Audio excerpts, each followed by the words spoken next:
Have you ever tried counting sheep when you couldn't sleep? Or listened to some gentle music? Today I'll introduce you to a much more unique method. Incredibly boring Greek myths. Yes, you heard that right. Together we'll drift off to sleep with the story of how Apollo, the god of light, music and poetry, got entangled in a complicated love affair with a tree. Sounds crazy, doesn't it? But trust me, its sheer dullness might be the most effective sleep aid you've ever encountered. And that's exactly the story of boring Greek myths for sleep when Apollo tried to date a tree. Told in a slow-paced, gently humorous storytelling style, it's designed to help you relax and peacefully fall asleep. And today's story will consist of 8 chapters. Chapter 1. The Birth of Daphne and the First Tragedy. An introduction to Daphne, her origins and her vow of chastity. The background of goddesses and curses. Chapter 2. The Fateful Encounter and the Arrow of Love. The clash between Apollo and Eros. Apollo's arrogance and Eros's golden arrow. Chapter 3. The Endless Chase. Apollo enchanted by love, Daphne haunted by escape. A detailed description of the pursuit. Chapter 4. The Miraculous Transformation. Daphne's despair and her plea to the river god Peacefulness. The moment she transforms into a laurel tree. Chapter 5. Apollo's eternal love. Apollo's regret and his vow to love Daphne forever. The symbol of the laurel tree. Chapter 6. The meaning of the laurel tree. The laurel tree in ancient Greek culture. A symbol of victory, poetry, and glory. Chapter 7. The lesson from the boring tale. A deeper analysis of the story of Apollo and Daphne. Alternative perspectives. Chapter 8. The Peacefulness of Mythology. A recap of the journey, tying it to the theme of sleep and serenity. Without keeping you waiting any longer, we'll begin right away with, let's dive into Chapter 1. The Birth of Daphne and the First Tragedy. Part 1. The Origins and Identity of the Water Nymph Daphne. Have you ever wondered, before any love story or transformation took place, where those mythical characters actually came from? It's like wanting to know which page a book begins on. And in this story that gently lulls us to sleep, the very first page is about Daphne.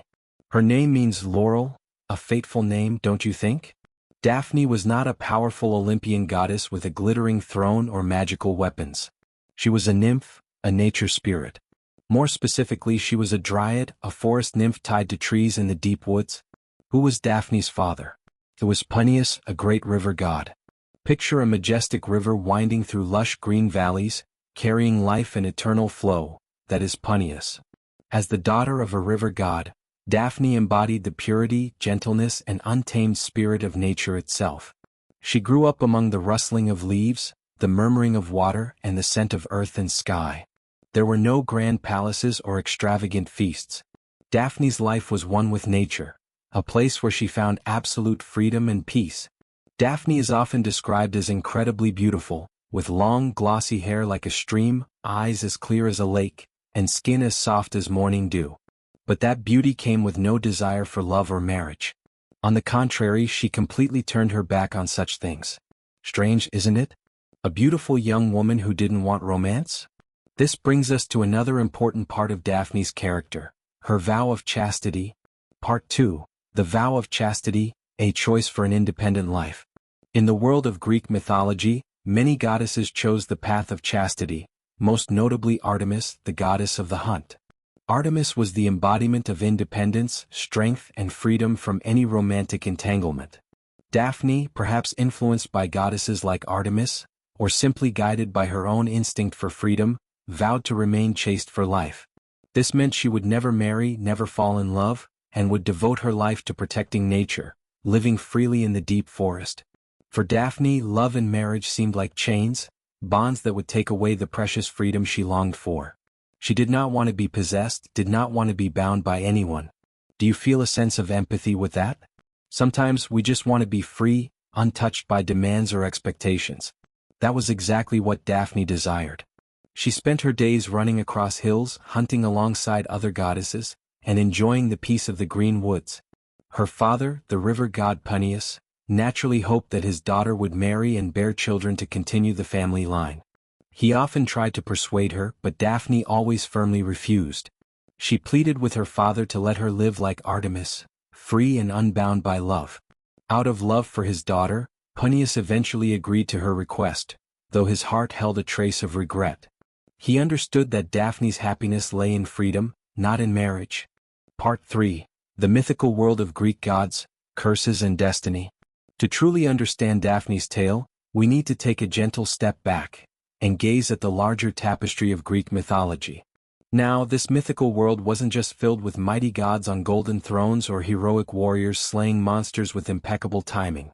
Oh no, it was also absolutely packed, brimming really, with curses, unshakable destinies, and a rather meddlesome cast of divine beings poking their noses into mortal affairs. Think of it like an ancient soap opera, but instead of commercials you had thunderbolts. And instead of a few seasons, the episodes have been retold for thousands of years. In this world, love wasn't always a soft, romantic melody. Sometimes it was a full-blown dramatic symphony, obsession, heartbreak, and the birthplace of many a tragedy. The gods, with all their divine flair and emotional impulsiveness, loved interfering in the lives of humans and nymphs. Sometimes for love, sometimes for jealousy, and occasionally just to show off. Take Hera for instance, famous for her jealousy and for good reason. Then there's Zeus, well, let's just say his romantic escapades deserve their own series. And the rest of the gods? Equally complicated. The result? A world that was unpredictable, dazzling, and frequently, chaotic. A single moment could alter your destiny forever. Blink and you might go from a shepherd to a constellation. And let's not forget the curses. Oh, the curses. In this mythological universe, even a careless word, a frown from a god, or simply being in the wrong place at the wrong time could land you with a lifelong or longer curse. Some were tragic, some poetic, and some just plain terrifying. Now, Daphne's story isn't quite a curse in the strict sense. No one waved a wand or shouted, "You shall suffer forever." But still, her life was swept up by the will of the gods, especially the whims of a certain mischievous love god Eros. But we'll get to him soon. All of this reminds us of one central truth in Greek mythology.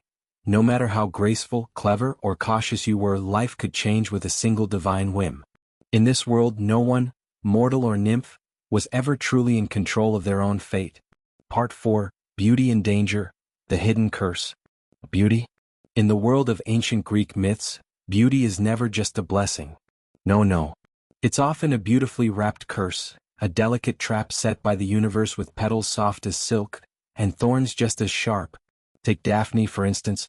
Her beauty was radiant, yes, ethereal. The kind that didn't just turn heads, it twisted fates.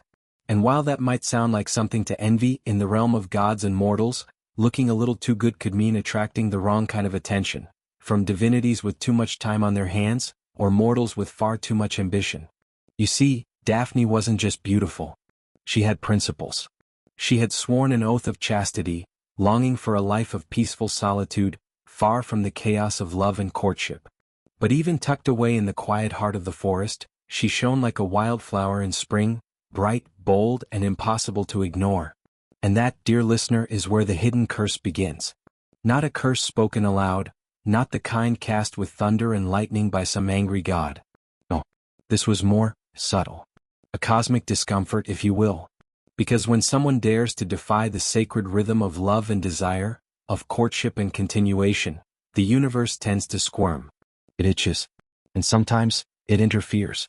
So here was Daphne, lovely, independent, and entirely uninterested in romantic entanglements.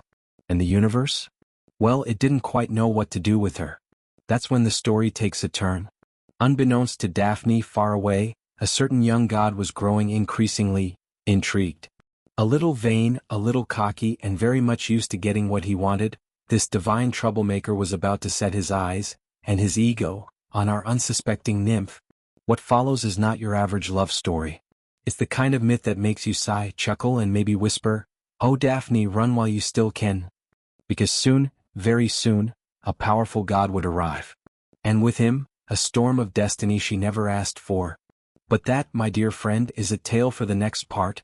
So take a deep breath, and let's prepare for the arrival of the one who would change everything. And now let us move on to Chapter 2, The Fateful Encounter and the Arrow of Love. Part 1, The Arrogance of Apollo and the Challenge of a Tiny God. After wandering through the serene world of Daphne, the beautiful water nymph with an unwavering vow of chastity. It's time we turned our gaze to another figure. One far more radiant, far more powerful, and as you'll soon see, just a touch more full of himself. Yes, I'm talking about Apollo. Now, who exactly is Apollo and what does he have to do with this tale? Well, Apollo isn't just your run-of-the-mill deity. Oh no. He's the god of light, of the blazing sun itself. But that's just the beginning. He also holds the portfolios of music, poetry, medicine, prophecy, and to top it all off, archery. Impressive, isn't it? A kind of divine Renaissance man. With a golden lyre in one hand and glowing prophecies flowing from his lips at the Temple of Delphi, Apollo was in many ways the ancient world's poster boy for divine perfection. But, and there's always a but, isn't there? Even gods have their flaws. And Apollo's greatest flaw in this story? Pride. The classic kind. The kind that makes you so confident in your talents that you start looking down on anyone who seems, well, less shiny than you. You know that feeling when you're really good at something and, without meaning to, you start to sound a little smug about it? That's Apollo through and through. And this pride? It's about to get him into a very sticky situation. One fine day, possibly on a sun-drenched stroll after defeating the fearsome serpent Python as one does, Apollo was feeling quite pleased with himself. The air was warm, his bow was gleaming, and his ego? Positively radiant. And then he spotted him. A tiny god. With wings. And a bow. That him was Eros, better known by his Roman name, Cupid, the god of love. Usually portrayed as a chubby little winged boy, trailing hearts and affection wherever he flutters. Not exactly the image of martial power, right? And to a divine powerhouse like Apollo? Eros was nothing more than a toddler with toys. Unable to resist, Apollo couldn't help but mock him. "Bows and arrows are weapons for the likes of me, little one," he said with that unmistakable tone of divine condescension. "You should stick to lighting fires of love, and leave the noble art of archery to real gods." Now, if you're thinking Eros would let that slide, think again. Because while he may have been pint-sized, Eros was the son of Aphrodite, the goddess of love herself. And if there's one thing we've learned about gods, it's that they have very sensitive egos. Especially when mocked in front of a radiant crowd. And Apollo? He had just made a very big mistake. He had underestimated the one thing even he, for all his glory, could not control. The chaos of love. Part 2. The golden arrow and the lead arrow, the supreme power of Eros. Have you ever been so insulted that you felt the burning urge to retaliate, in the most unexpected way possible? Well, Eros, the cherubic little god of love, knew that feeling all too well. You see, in the grand hierarchy of the Olympians, Eros wasn't exactly what you'd call imposing. To mighty Apollo he was just a winged toddler with a mischievous smile. But what Apollo overlooked, and would soon regret, was that Eros possessed a power so profound, even Zeus himself approached it with caution. The power to command love and rejection. Eros didn't need thunderbolts, war chariots, or a muscular physique. His weapons were far more subtle, and far more dangerous. To Eros. One golden, one made of lead. Now picture this. The golden arrow shimmering like a sunbeam at dawn, its point sharp and brilliant, forged not to wound flesh but to pierce the heart. A heart struck by this divine dart would erupt in a love so intense, so all-consuming, that not even the greatest of gods could resist it. And its gloomy counterpart? A dull, heavy arrow made of lead. No sparkle, no charm, just cold rejection in physical form. When it struck, it didn't break bones but it broke hearts. It planted disgust where affection should have bloomed. A cruel twist, really, to feel revulsion for someone you were destined to love. So, after being mocked by Apollo, mocked, mind you, for simply existing with a bow in hand, Eros said nothing. Not a single word. Instead, with a pout and perhaps a touch of divine flair, he flitted silently up to Mount Parnassus. That's right, the sacred mountain, deeply associated with the Muses and rather awkwardly with Apollo himself. From his tiny quiver, Eros drew 2 arrows. One gleamed like liquid gold, radiating passion and unrelenting desire. It was meant quite deliberately for Apollo. The other, dull, gray and oppressively heavy, carried the essence of aversion. And it was destined for, go on, take a guess. Yes, Daphne. Our lovely river nymph. This wasn't some petty prank. Oh no. This was a statement. A declaration. A masterclass in divine irony. With these two little arrows, Eros demonstrated that love is not a toy for the proud. That even the god of light, of music, of archery itself, could fall helplessly before the very force he once ridiculed. And fall he did hard. In the blink of an eye, destiny was rewritten. Apollo would burn with a love that consumed him. And Daphne? She would run, fueled by a loathing she couldn't understand. Thus, two arrows, small, silent, and seemingly harmless, forged the tragic tale of Apollo and Daphne. All because one little god decided to teach the big gods a very big lesson.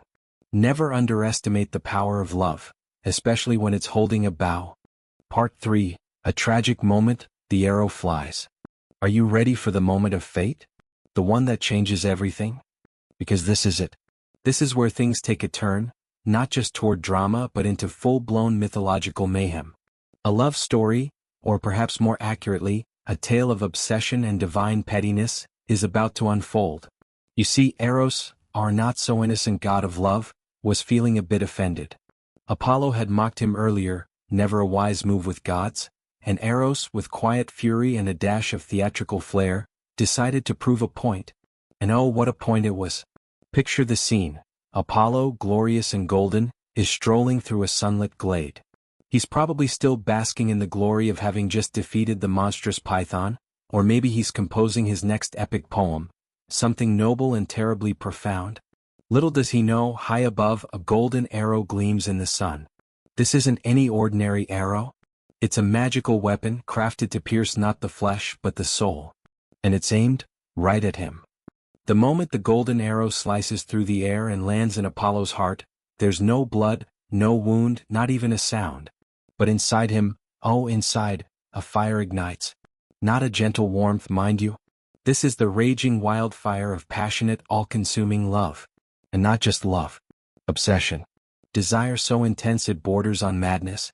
Now, while poor Apollo is being set ablaze with this divine fever, Eros isn't finished. Oh no.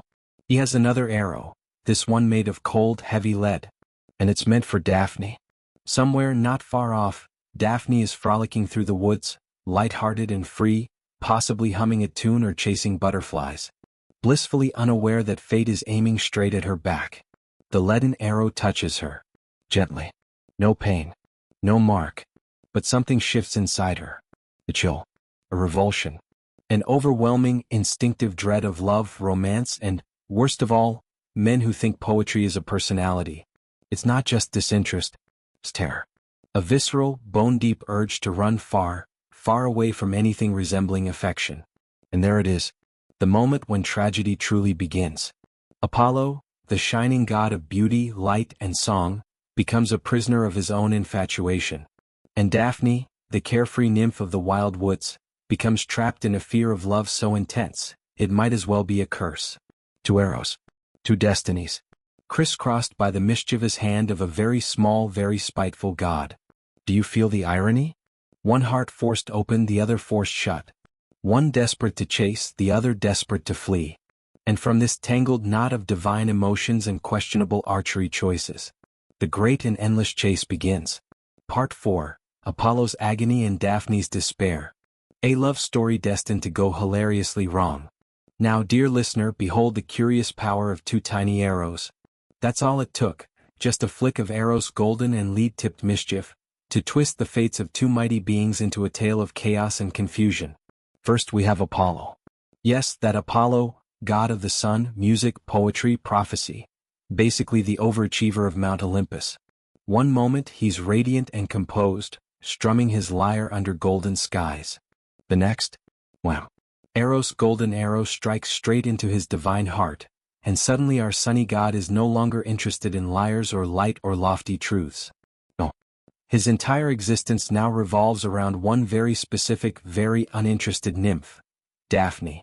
Imagine, if you will, a powerful god pacing the forests in emotional disarray, sighing into the breeze and composing dramatic love sonnets in his head. Apollo becomes consumed, obsessed really, with Daphne. Every flick of her hair, every footstep she takes through the trees, becomes to him a divine miracle. But this isn't love in its noble form. Oh no. This is more like divine infatuation on steroids. He doesn't just admire her, he needs her. Wants her. Must have her. At any cost. Meanwhile, on the other side of this very uneven love equation, Daphne is not swooning. She is terrified. You see, she caught the other arrow, the leaden one. Eros, with his twisted sense of humor, saw to it that Daphne wouldn't just feel disinterested in Apollo. No, she would feel utter dread at the mere thought of love. So when Apollo, now very much love-struck and highly dramatic, begins his poetic pursuit, Daphne doesn't feel flattered. She feels hunted.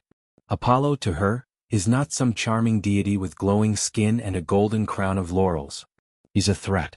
A stalker in sandals. A walking, glowing warning sign to her vow of chastity and her desperate desire to be left alone. Every time he calls out to her, every time he takes a step closer, Daphne's panic only grows. Her heart races, but not with affection. With alarm. And so begins a divine game of cat and mouse, except the cat is a sun god having a full-blown romantic meltdown, and the mouse is a terrified forest nymph who just wants to be free. This could have been the beginning of a beautiful love story. But instead it's the tragic and oddly comedic prelude to one of mythology's most famous chases. Apollo, blinded by obsession, will not give up. And Daphne, fueled by fear and freedom, will not stop running.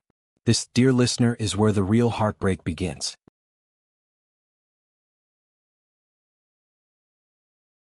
Now then, shall we sink a little deeper together? Welcome to Chapter 3, The Endless Chase, a tale brimming with drama, longing, and just a pinch of divine confusion. Part 1, Apollo's Hopeless Sweet Talk. Are you ready for a chase that never seems to end? Because as soon as that mischievous arrow struck Apollo with his golden arrow, oh, our radiant god of reason and poetry was no longer quite himself. Gone was the majestic, all-knowing, all-powerful figure. What we had instead was, well, frankly, a hopeless romantic in full meltdown mode. His one and only target? The forest nymph, Daphne. Now Daphne, poor soul, did what any sensible woman would do when a glowing, love-struck god starts sprinting toward her in the woods. She ran. And Apollo? Did he take the hint? Absolutely not. Instead, her flight only made his heart burn hotter, because nothing says true love like a woman fleeing for her life, apparently. So Apollo dashed after her, cloak billowing, sandals flapping, all the while pouring out sweet poetic nothings as only a god of verse could. "O divine maiden," he gasped between gulps of air, "why do you flee from me? I am not your enemy, nor some savage beast. I am Apollo, yes, that Apollo, son of mighty Zeus, god of light, of music, of poetry. Surely you know who I am?" He painted her a picture, a future where she would walk beside a deity, basking in glory, safety, and the finest harp solos this side of Olympus. He promised to protect her, to bless her with every beauty and joy imaginable. And the compliments? They flowed like ambrosia at a divine banquet. "Your hair dances in the wind like streams of golden silk," he called out, nearly tripping over a root. "Your eyes sparkle brighter than all the stars in the heavens. Even clad in the simple garb of a huntress, you are more radiant than the dawn." Now one might think, with all that divine charm and poetic flair, surely Daphne would stop, turn around, and fall into his arms, right? But no. 'Cause you see, Eros had a second arrow. A lead one. And that unfortunate bit of metal had struck Daphne, hardening her heart like stone. To her ears, Apollo's lovely serenade sounded less like romance, and more like the panting threats of a very determined predator. And so, the chase continued. Part 2, Daphne's Dread and the Great Escape. Now, while Apollo was busy composing his best romantic monologue, complete with divine promises and poetic flattery, things were unfolding quite differently in Daphne's head. You see, Eros hadn't exactly played fair. That lead-tipped arrow of his struck Daphne deep, not with longing but with loathing, of love, of touch, of marriage, of anything that even remotely smelled like courtship. So while Apollo thought he was serenading her, Daphne felt like she was being hunted. To her, Apollo wasn't a radiant god with golden curls and a harp. He was a threat. A relentless, overly enthusiastic pursuer who just didn't get the hint. And worse, he had Godspeed. Every word he shouted behind her, "Wait, beautiful nymph," or, "I mean no harm," landed like chains, invisible but suffocating. To Daphne he might as well have been shouting, "I shall imprison your soul with sonnets." And so she ran. She darted through the underbrush like a deer chased by a lion, leaves whipping past her face, feet slick with creek water. Her breath came in ragged gasps.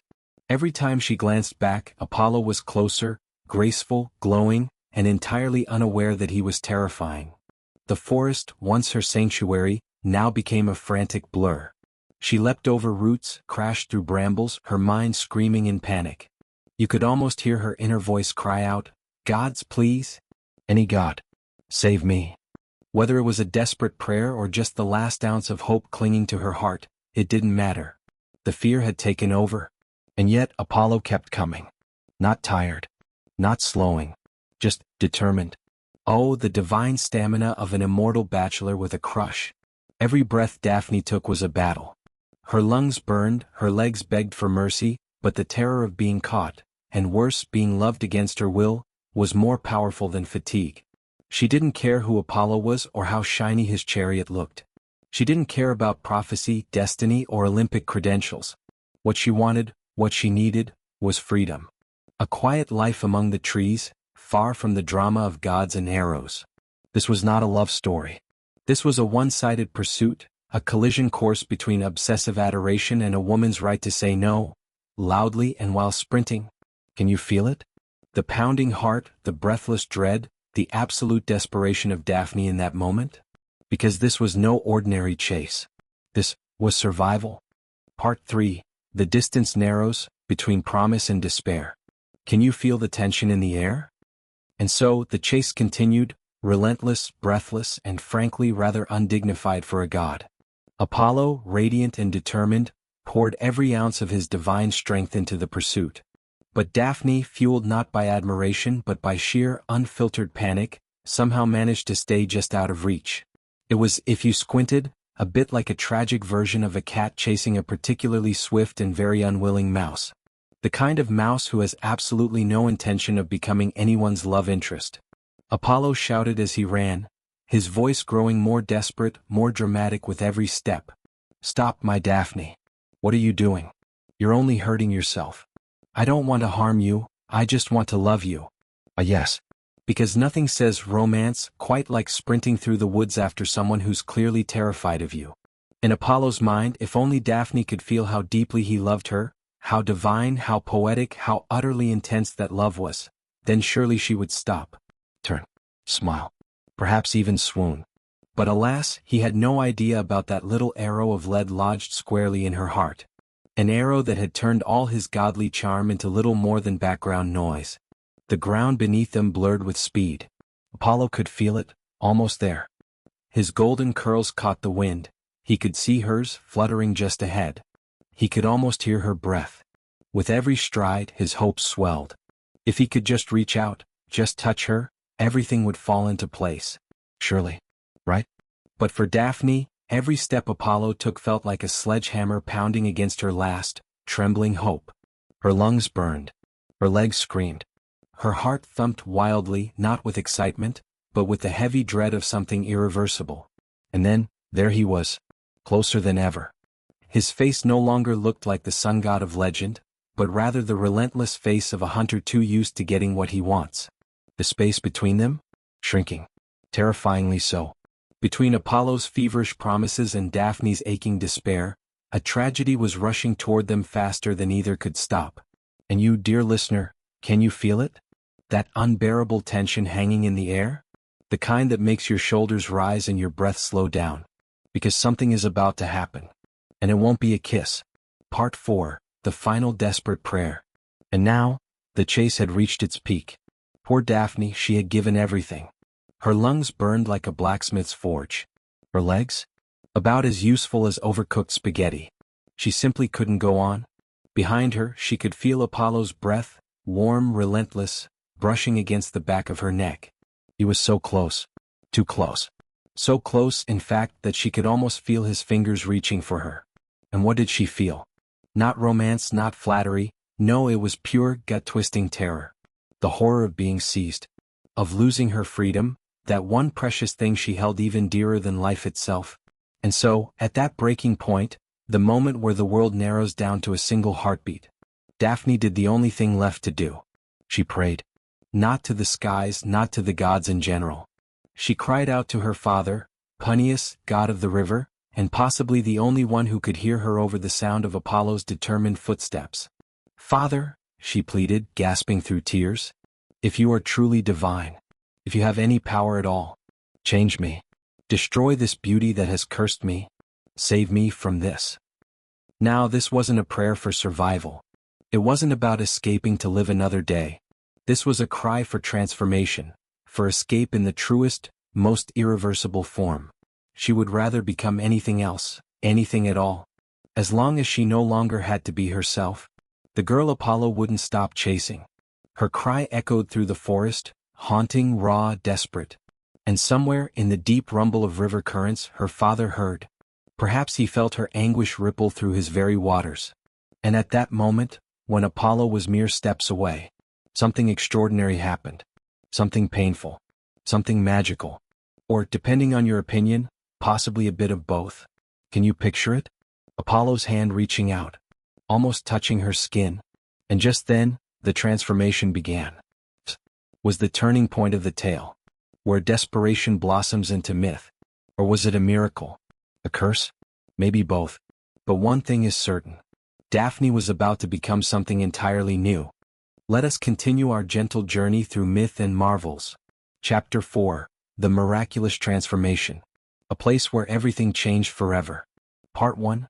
The moment of metamorphosis begins.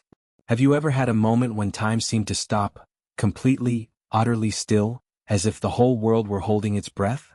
Well, that's precisely what happened when Apollo was just about to reach Daphne. His fingertips were a mere breath away from her skin, so close he could almost feel the warmth of her fear. And just then, at the very last second, Daphne's desperate plea was heard by her father, the river god Peacefulness. And lo and behold, he answered. But this wasn't a slow and gentle transformation, oh no. This was the kind of moment that makes time hiccup. A magical, dramatic, blink-and-you'll-miss-it metamorphosis. Picture this, Daphne running for her life, heart pounding, eyes wide, limbs pumping. And then, she feels it. A strange sensation starting deep within her, crawling outward. Her soft, smooth skin begins to roughen, like bark, not metaphorically but literally. Imagine that. Your very cells, your entire being, turning into, not a metaphor, not a dream but a tree. Her flowing, silky hair, the same hair Apollo waxed poetic about, started to wither and twist into tender green leaves. Her slender arms, which just a moment ago were flailing through the air in sheer panic, now stretch out slowly, growing, splitting, branching into limbs of wood. And her dainty feet, oh those poor tired feet. They plunged down, anchoring themselves deep into the earth. Roots. Real, stubborn, unmoving roots. She could no longer run. She couldn't move at all. Her eyes, once wide with terror, began to close, slowly, gently, transforming into the smallest buds on this new tree form.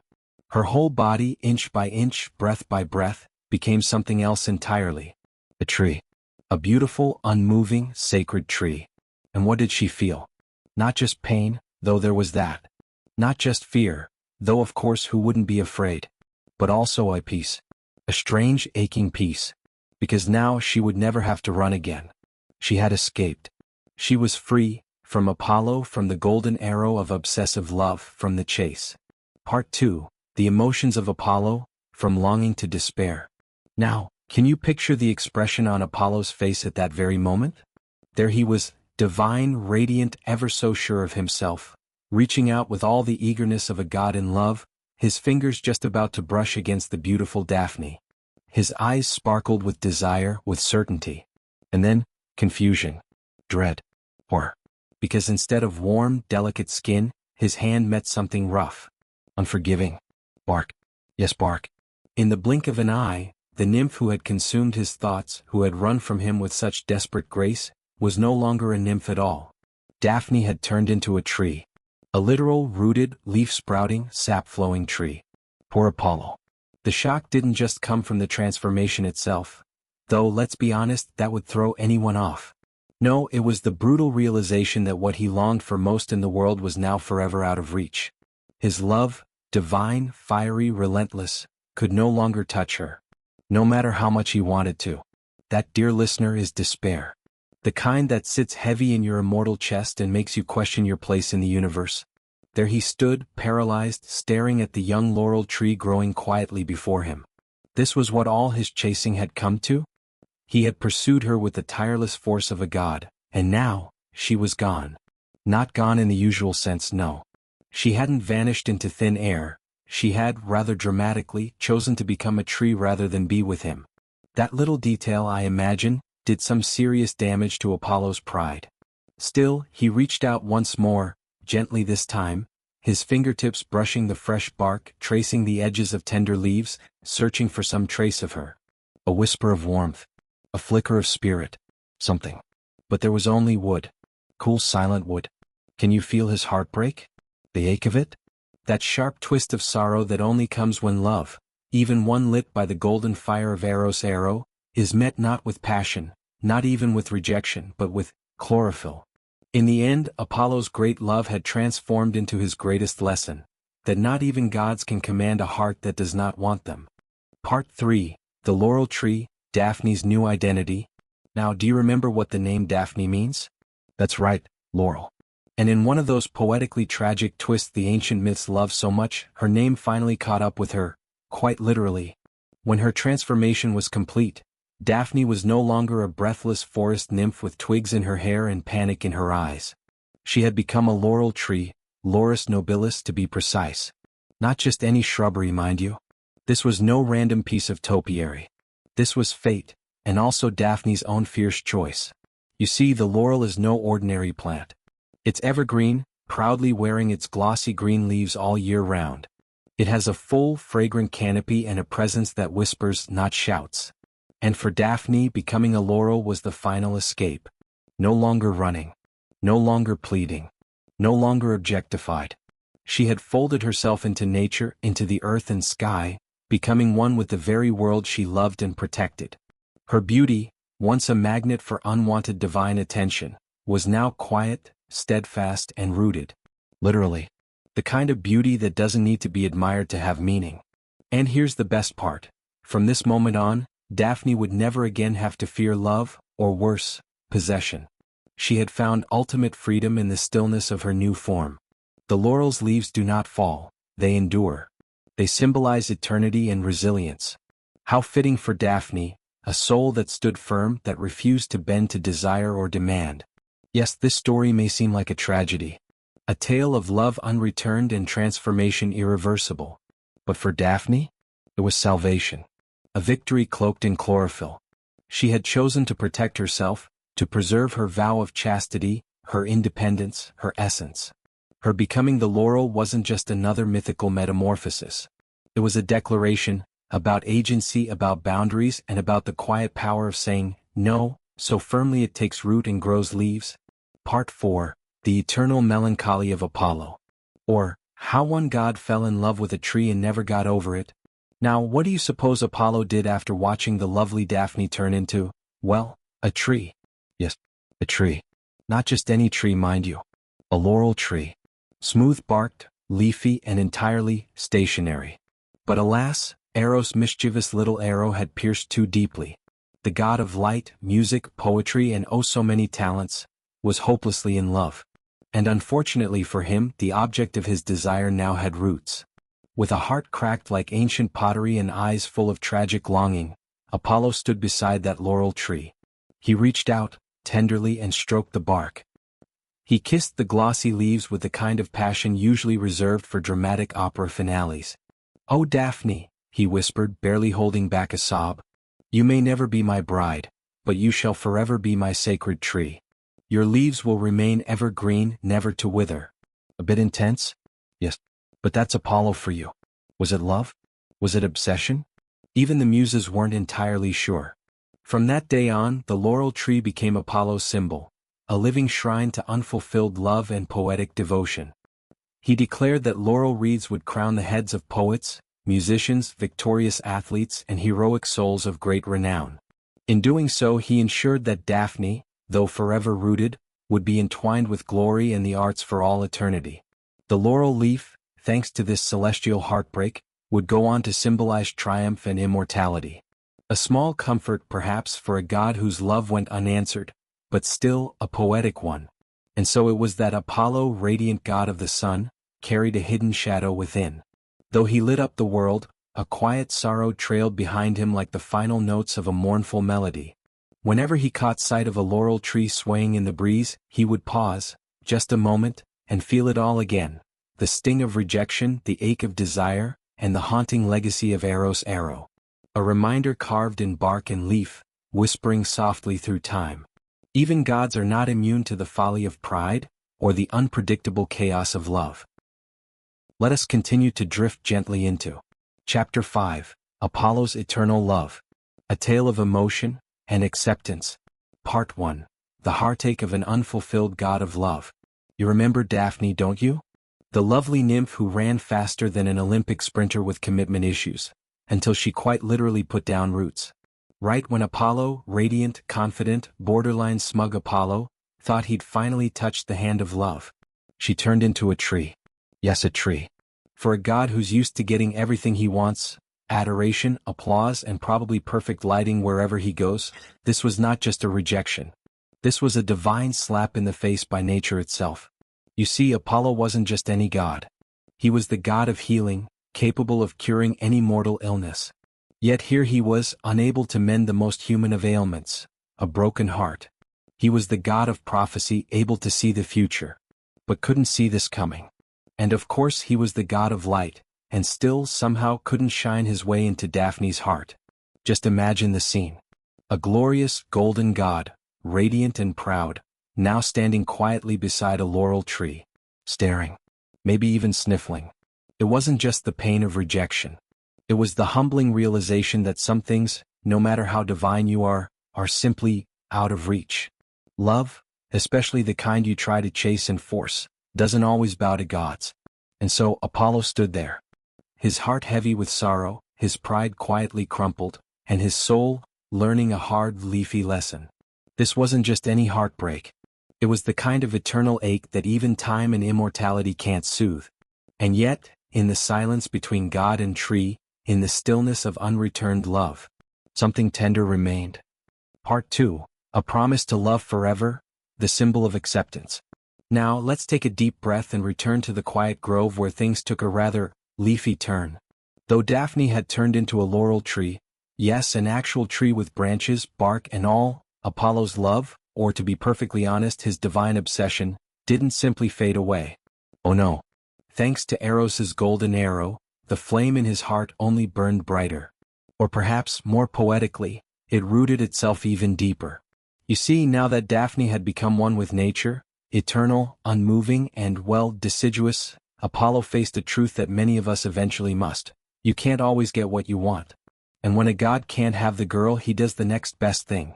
He romanticizes it. Standing before the laurel, Apollo reached out gently. He cradled her bark in his hands and softly stroked her glossy green leaves, likely the ancient Greek version of a tragic slow dance.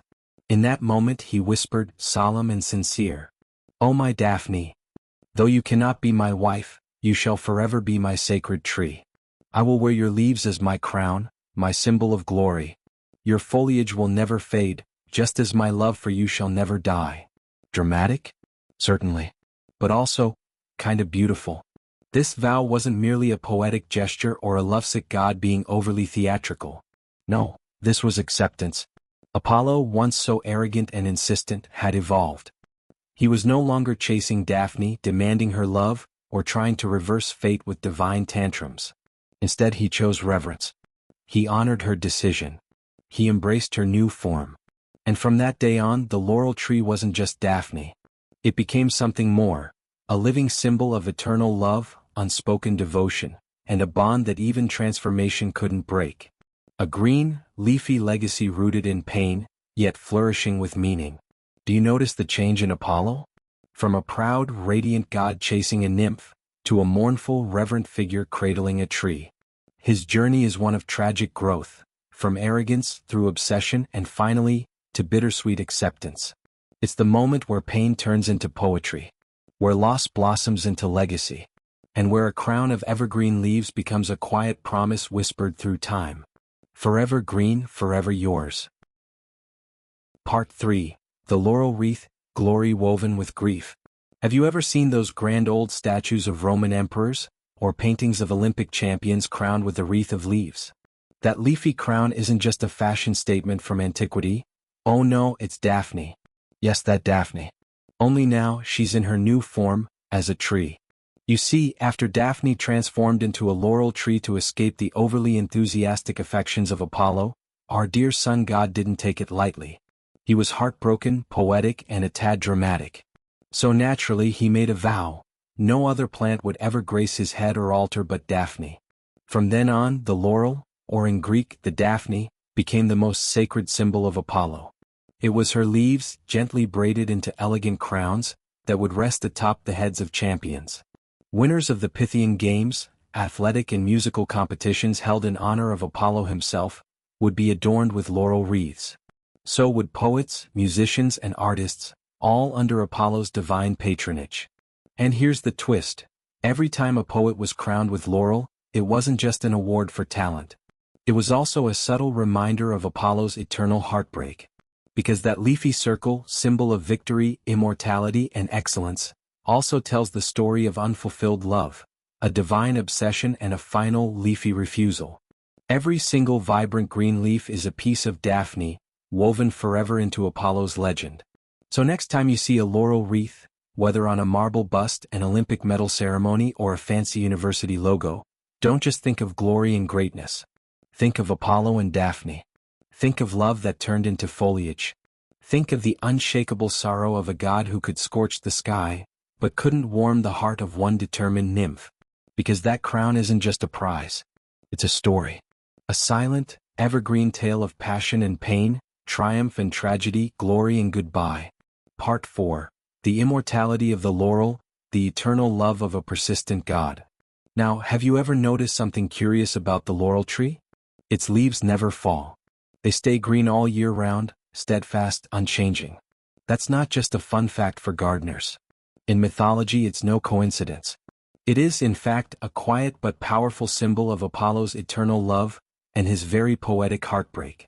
You see, when Daphne transformed into a laurel tree, in what may be the most elegant version of "Leave Me Alone" in mythological history, Apollo didn't just walk away. Oh no, he made a vow. If he couldn't have her as a bride, he would make her everlasting. He'd wear her leaves on his head like a crown, honor her in song and story, and whisper her name to the winds. And so, the laurel became immortal. Evergreen. Its leaves never wither, just like Apollo's feelings. Unfading. Unshakable. Unrequited. Every time the wind rustles through the branches of a laurel tree, Apollo still hears her, Daphne. Her voice in the hush of leaves. Her gentle refusals echoing back through time, and the soft ache of his own one-sided affection. Now, some say this story is rather simple, maybe even a little dull. Boy meets girl. Girl becomes tree. Boy mourns for eternity. But wrapped inside this leafy little legend is a deeper message. About love. About acceptance. And about the painful limits of even divine power. For all his might, Apollo couldn't command a heart. He learned, the hard way, that love cannot be forced. And the evergreen laurel? It stands as a reminder of his vow, of her transformation, of a connection so powerful, it outlived them both. So, next time you see a laurel tree, pause for a moment. You're not just looking at a plant. You're seeing Daphne. You're hearing Apollo's promise. You're witnessing a love that refused to fade, tragic, yes, but also strangely beautiful. And perhaps, just perhaps, it's these boring old myths, the quiet ones we nearly forget, that carry the most thoughtful truths, the kind that gently lull us into reflection, and maybe even into sleep. Let us continue our gentle journey now, as we slowly drift into Chapter 6, The Meaning of the Laurel Tree, a tale where a simple plant carries layers upon layers of symbolism. Part 1, The Laurel Tree in Ancient Greek Culture. A symbol of victory. Have you ever wondered why laurel wreaths seem to appear everywhere? From ancient marble statues to epic films about Greece and Rome, they're always there, resting gracefully atop the heads of heroes and gods. Like leafy little crowns that whisper, "Yes, I'm kind of a big deal." But this leafy crown is more than just ancient headwear. Its story winds all the way back to a certain rather dramatic myth, one that involves a passionate god, a fleeing nymph, and one very determined tree transformation. Yes, we're talking about the tale of Apollo and Daphne. Not just a tragic love story but the very roots, pun gently intended, of how the laurel became such a powerful symbol in Greek culture. So lean back, breathe easy, and let's peel back the layers of myth, meaning and maybe even a smile or two, as we explore why this humble plant came to represent glory, triumph, and the eternal pursuit of poetic greatness. Not long after Daphne, poor desperate Daphne, transformed into a laurel tree to escape Apollo's rather overenthusiastic affection, something rather poetic happened. Apollo, perhaps feeling a bit guilty, or perhaps just dramatically romantic, vowed to honor her forever. And how did he do that? By declaring that the laurel would become a symbol of eternal glory and victory. Ah yes, nothing says, sorry for the whole chasing you until you turned into a plant, like turning someone into a fashion statement for champions. From then on, the laurel tree took center stage, figuratively speaking, at one of the most prestigious events of the ancient world, the Pythian Games in Delphi. These games were one of the 4 great pan-Hellenic festivals, and they weren't just about showing off your biceps or your horse's stamina. They were held in honor of Apollo himself, the god of music, prophecy, and, evidently, unrequited love. Now, if you're picturing gold medals, televised replays, and endorsement deals, you may want to scale that back. Ancient Greek athletes who ran the fastest, wrestled the hardest, or raced their chariots with wild, dusty glory didn't go home with heavy medals clanking around their necks. Instead, they were crowned with a delicate wreath made from the leaves of the sacred laurel tree. Yes, after all that sweat, training, and possibly a few dislocated shoulders, the prize was a circle of leaves. But not just any leaves, these were Daphne's leaves. Leaves imbued with divine drama, botanical romance, and a touch of ancient prestige. And so, thanks to a love story that never quite blossomed, the laurel became an eternal crown for heroes. Quite the legacy for a tree that started out as a nymph just trying to mind her own business. This was not merely a material reward. Oh no, far from it. It was a tremendous honor, a symbol of tireless effort, remarkable talent, and an extraordinary triumph. To place a laurel wreath upon someone's head was to declare, to gods and mortals alike, this person has reached the summit of excellence. The humble laurel, green all year round, was no ordinary plant. It stood for glory that does not wither, fame that does not fade, and achievements that echo through time. So yes, the leaves may have been soft and fragrant, but don't be fooled. They carried the weight of immortality. To wear that wreath was to become a legend. Not the loud, trumpet-blaring kind, but the kind remembered in quiet awe, long after the applause had faded. So the next time you see a circle of laurel leaves, remember, you're not just looking at a crown of greenery, you're looking at perseverance, victory, and a legacy that refuses to grow old, just like the leaves themselves. Part 2, The Laurel Tree and the Arts, Apollo's Eternal Muse. Now, let us drift gently into the second part of our story, where leaves are more than just leaves and trees can inspire poetry. Yes, we're talking about the noble laurel tree and its quietly glamorous role in the world of art and poetry. Beyond being a stylish crown for sweaty athletes in ancient competitions, the laurel held a sacred place in the arts. And really, it makes perfect sense. After all, the laurel was dear to Apollo, the god of music, poetry, and all things beautifully dramatic. These weren't just any leaves. In ancient Greece, to wear a laurel wreath as a poet wasn't merely a fashion statement. It was a divine endorsement. Poets were believed to be chosen vessels, delicate antennas, if you will, for messages from the gods. So, when a poet received a laurel crown, it wasn't just an award for clever rhyming.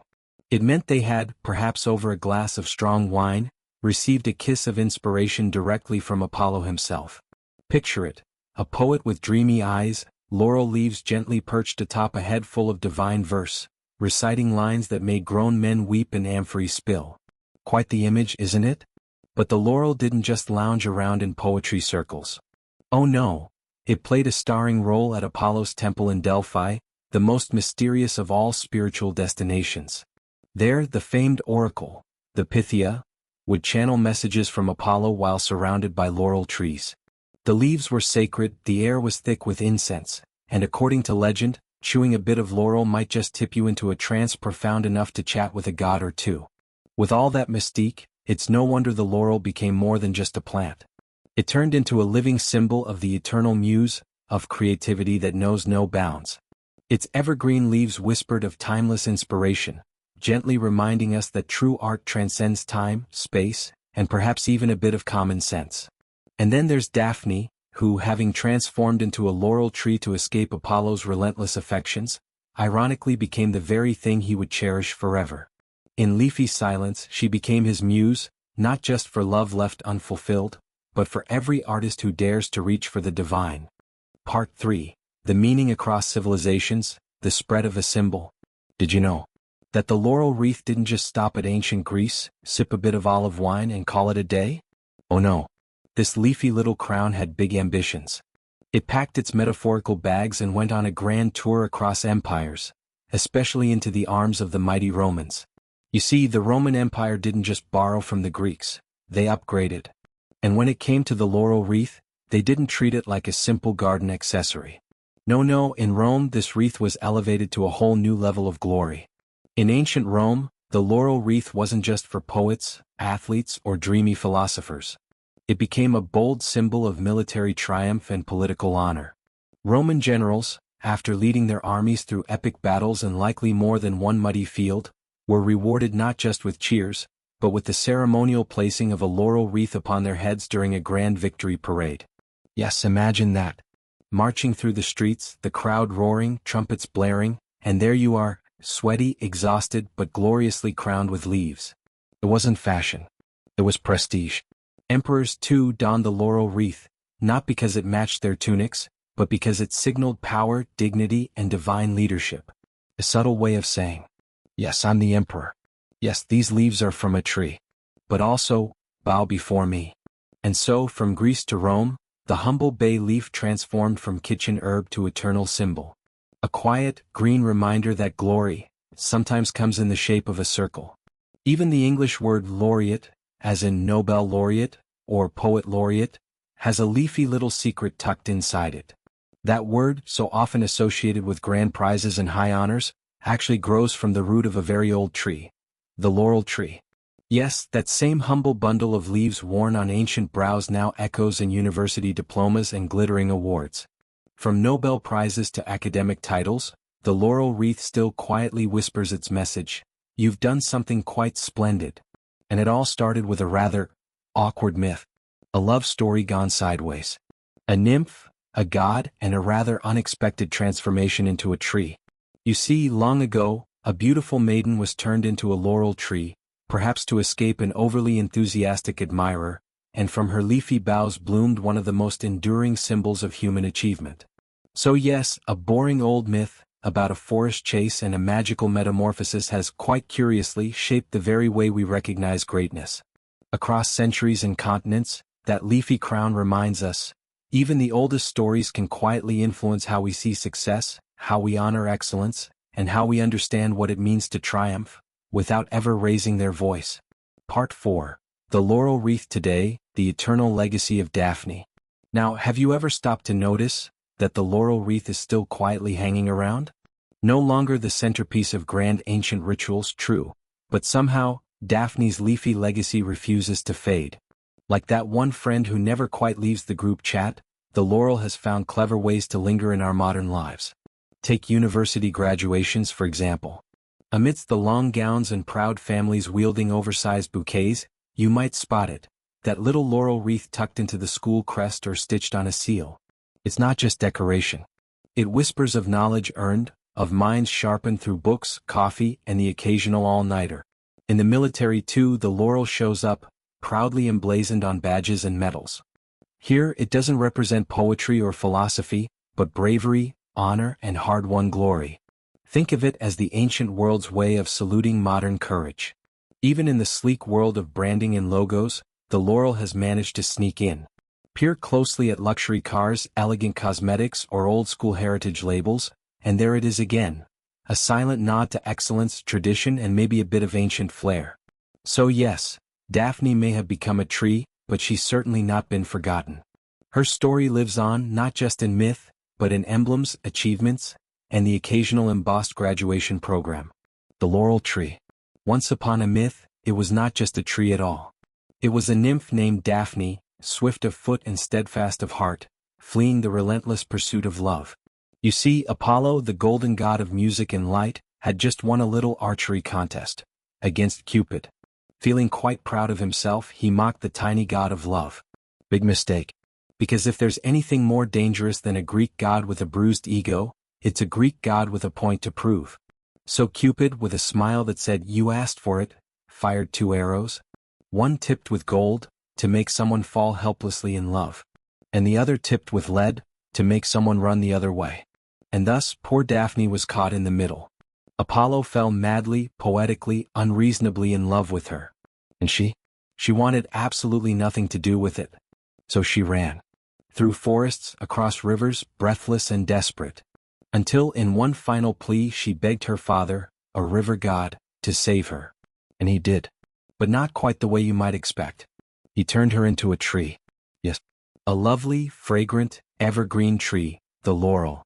Now here's where it gets poetic. Apollo, heartbroken, declared the laurel sacred. He made it a symbol of victory, glory, and eternal honor. Not quite the romantic ending he wanted, but hey, he committed. Over time, the laurel became more than just a myth. It crowned the heads of poets, emperors, and Olympic champions. It whispered of triumphs won and legacies remembered. And it reminded everyone, in its quiet, leafy way, of a love that could never be, and a woman who chose freedom. So yes, this sleepy little story, told under moonlight or by a cozy fireplace, may seem like just another myth. But look a little closer, and you'll see it's really about pride, passion, perseverance, and oddly enough, plant life. And next time you see a laurel leaf, maybe tucked into a crown or forgotten in a recipe, pause for a moment. You might just remember Daphne, Apollo, and the story of a tree that once ran from love, and found immortality instead. Let us now continue, and gently wander into Chapter 7, Lessons from a Boring Tale, where, beneath the dust of myth and the hum of sleepy storytelling, lie surprisingly deep reflections on human desire, freedom, and the awkwardness of love gone wrong. Part 1. Of Unwanted Love and the Quiet Call for Freedom. Have you ever thought that a so-called sleepy time myth, like this, might actually be hiding a life lesson or two? The story of Apollo and Daphne might seem like your classic tragic romance.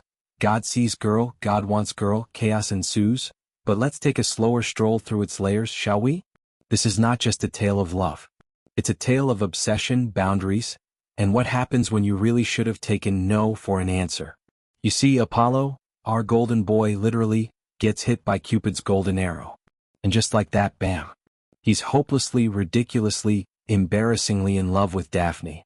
But not the nice kind of love. Not the slow burn, respectful, write you poetry kind. No. It's the chase you through the forest even though you said no kind of love. Apollo believes he deserves Daphne simply because he feels so strongly. He mistakes desire for destiny and obsession for affection. But here's the thing. Love without respect? That's not love. It's noise. It's pressure. And for Daphne, it became a burden too heavy to bear. A threat even. So she ran. Not just from a suitor, but from the entire idea that love should ever be forced. And honestly, who could blame her? On the other hand, Daphne, dear Daphne, she stood for something rather bold, the right to say no. The right to live life on her own terms, sandal strings and all. You see, while Apollo, the radiant golden boy of Olympus, was busy chasing glory, music, and occasionally women, Daphne had made a quiet vow, a life of chastity and freedom, untouched by the entanglements of love. Or more precisely, untouched by a certain god who refused to take no for an answer. She didn't long for love, at least not the kind Apollo was offering, with all his dramatic flair and sunlit obsession. To Daphne, that wasn't romance. That was pressure in a toga. And so, when Apollo pursued her with all the intensity of a lovesick teenager blessed with divine speed, Daphne did the only logical thing one could do in a myth. She turned into a tree. Yes, a laurel tree. Not out of whimsy or botanical curiosity, but as an act of pure courage. In becoming something entirely other, she chose to preserve her essence. She chose transformation over submission. It may sound dramatic, and let's face it, it was, but in the realm of the gods, becoming a tree was actually a rather elegant way of saying, no means no. And here, dear listener, lies our first gentle lesson. True love cannot be forced. When affection becomes possession, when desire turns into domination, love loses its shimmer and takes on the shape of tragedy. Healthy relationships, whether divine or mortal, must be built on mutual respect, consent, and yes, the freedom to walk or run away. So now perhaps take a moment to reflect. Have we ever, in our own human way, tried to mold someone to our liking? Pressed a little too hard? Expected love to bloom simply because we willed it? It's worth pondering, and maybe, just maybe, the next time we find ourselves reaching for something, or someone, too tightly, we'll think of Daphne, swaying quietly in the wind, free at last. Part 2. The Price of Pride, a Lesson for Apollo? But do you remember Apollo's pride at the beginning of our tale? That little spark of arrogance. Yes, that was the start of all the trouble. Apollo, the radiant god of music, prophecy, and oh, so many talents, looked down on Eros, the small and seemingly harmless god of love. Apollo believed his own golden bow to be far superior. After all, what was love really? A childish game? A silly amusement conjured up by a winged boy with curls and chubby cheeks? Well, as it turns out, Eros wasn't one to take insults lightly. Especially not from a sun god with a bit too much shine on his ego. So, Eros did what any underestimated little god might do. He taught a lesson. With a gleam in his eye and perhaps the tiniest smirk, Eros drew his bow. One golden arrow aimed with perfect precision, and just like that, the mighty Apollo was undone.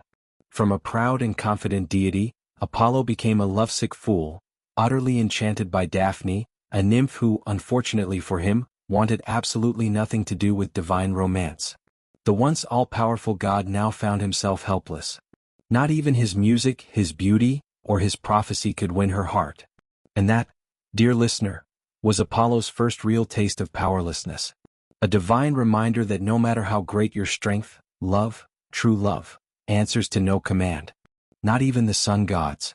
This tale, dear listener, is a quiet little reminder that arrogance, no matter how golden and grand, can lead even the mightiest astray.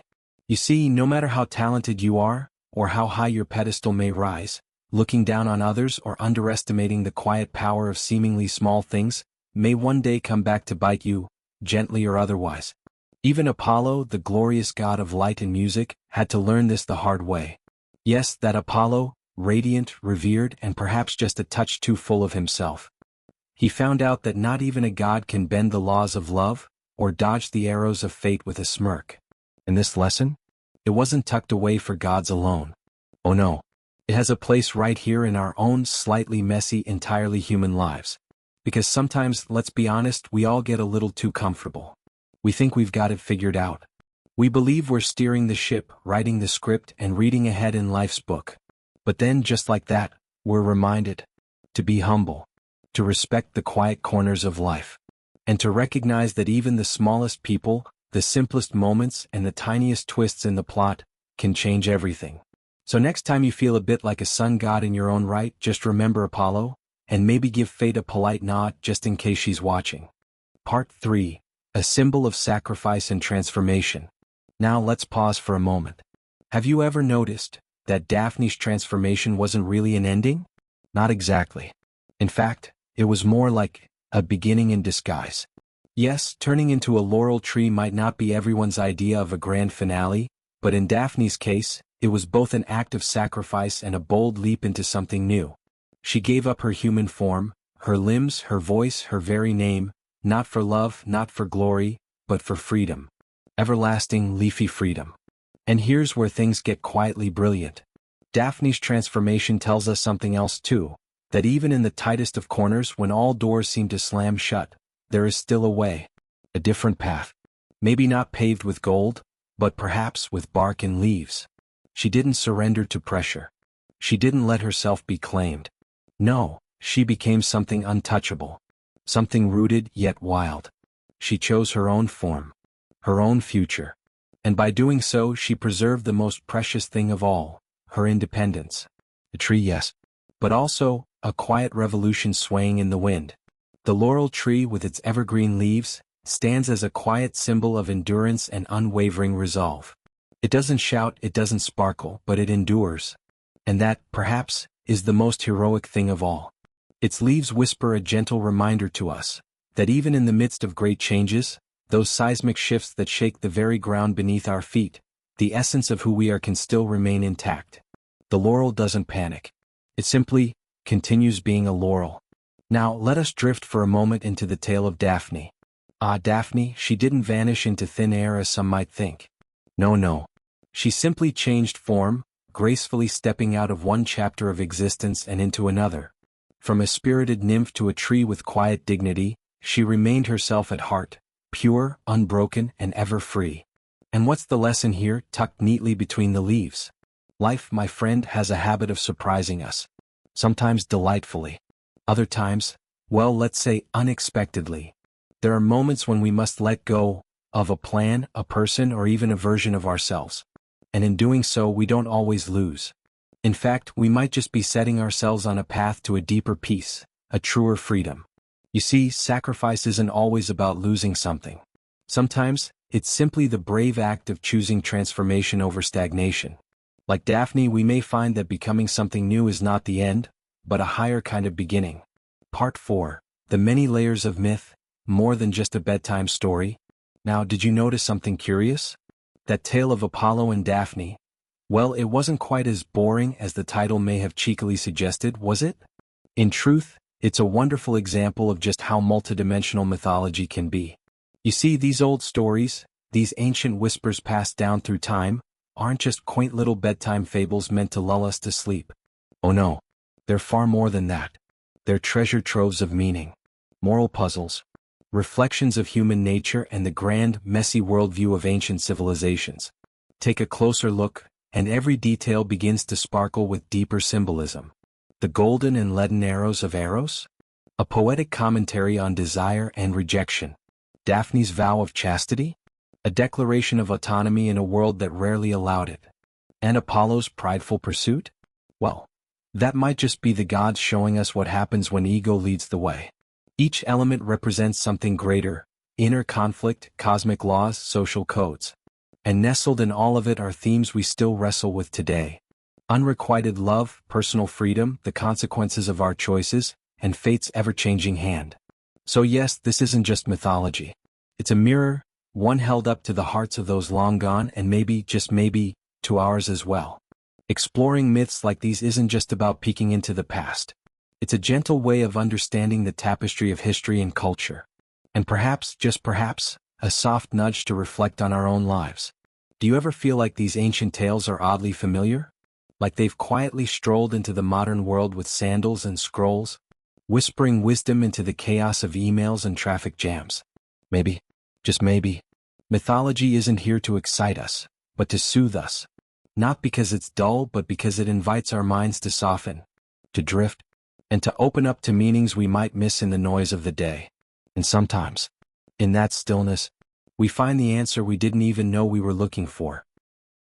And now, at long last, we arrive at Chapter 8, The Serenity of Myth. A gentle close to this winding, whimsical journey we've taken together. Part 1. A journey through an old tale. Are you feeling your mind begin to unwind, just a little? We've wandered through the delicate twists and turns of a Greek myth, one that, at first glance, might have seemed rather uneventful. I mean, a god trying to date a tree? Doesn't sound like high drama. But oh, what a journey it was.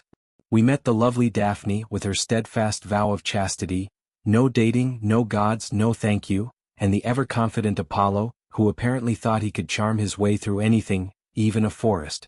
Then came Eros, that mischievous little archer with his 2 arrows, one of gold, one of lead, and suddenly love became a chase.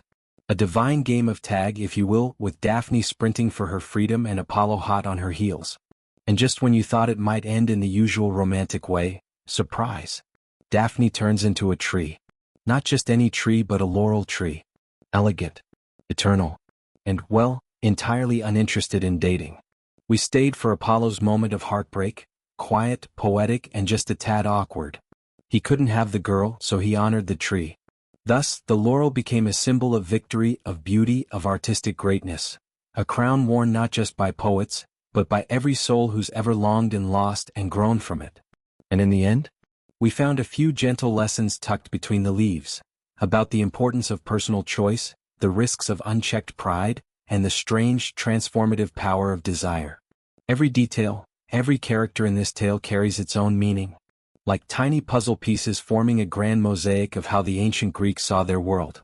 They didn't have textbooks or science shows, so they turned to myths to make sense of thunderstorms, love affairs, and why you really shouldn't anger the gods. Through these stories, they passed down moral lessons, explained the unexplainable, and, perhaps most importantly, soothed the restless soul on long, uncertain nights.